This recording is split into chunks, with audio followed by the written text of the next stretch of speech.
changed the way you look at film today? That's a good one. There was a movie that came out last year called It Was Just an Accident by this Iranian filmmaker called Jafar Panahi. Film that changed my life, I would say, is David Lynch's last film, Inland Empire.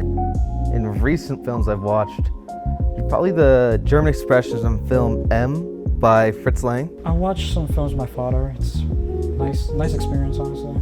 I watched Inception with him by Christopher Nolan. I think what really struck me about the movie, I knew about the director for a while now, but I just never really bothered to consume any of his movies, just out of, I guess, my own ignorance. But it won the Palme d'Or in Cannes last year, so I thought, you know what, why not? Let me go check it out.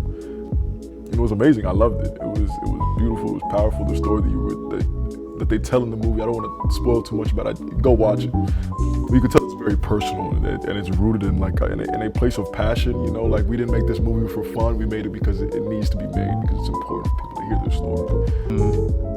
There's a lot about the movie that I kind of wasn't really familiar with. Like, I'd seen Blair Witch Project as a kid and stuff like that, but he filmed that completely on a digital Sony camera, handheld, himself, you know, and I guess one of the big things was that, you know, I could make a movie, that it was possible. It wasn't something where I would need to get 300 people and, you know, thousands of dollars to get this equipment, you know, like I could make something immediately, you know, if I had an idea, if I had friends, if I had just, you know, something to say. It's really nice, like psychological type of film.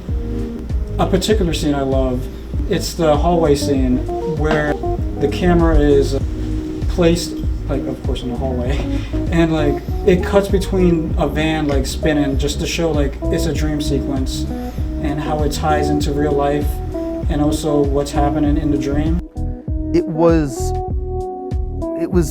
It's one of the most popular films of all time, of course, but it sort of revolutionized a certain way of film from the darkness and lights, how it highlighted certain things, the angles showing the sort of, how do I put this, the sort of psychology, or just showing the inner thoughts of who we're looking at. It sort of changed the way I kind of looked at films. There's a world of cinema and filmmakers out there who are telling stories that are really like passionate and rooted in like real life problems addressing us today. Not to say that you can't enjoy a movie for the sake of fun or just to have a laugh or enjoyment. Obviously, that's the beauty of entertainment. But I think it's important to remember that outside of our little bubble is a beautiful world of stories and heroes and people fighting to help their stories be heard that we don't really see. So it reminded me to, you know, appreciate film as a international medium. So not just the techniques in that movie, but also, you know, the story. It goes through different timelines. It jumps, you know, through different main characters, and, you know, it really just felt like there were no rules, and it opened up my eyes to possibilities and, you know, maybe a future for myself. I'm used to American films where it's just the main star and there's a bunch of stuff going on the screen. This really slowed it down and showed me a whole new way of making films.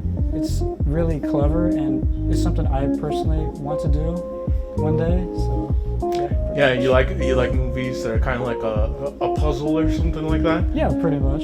Yeah. It's real, stays with you after you finish. Yeah.